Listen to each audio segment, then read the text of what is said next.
অতি ভারী বৃষ্টির ফলে ডিভিসির মাইথন জলাধার থেকে জল ছাড়ার পরিমাণ দফায় দফায় বাড়ার ফলে বরাকর দামোদর নদ সংলগ্ন এলাকায় একাধিক বাড়িতে জল ঢুকে জলমগ্ন হয়ে পড়েছে।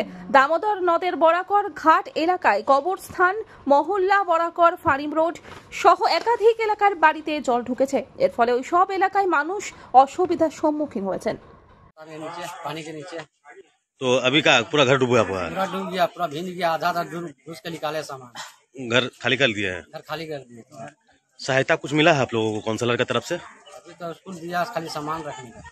कितना घर डूबा है अभी तक? 4-5 घर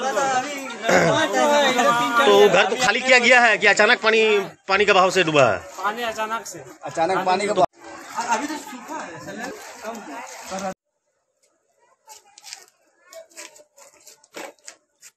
आपका घर पे घुसना स्टार्ट हुआ? पानी है तो मैं एक बैग बढ़ा दिया एकदम सुबह 9 बजे से।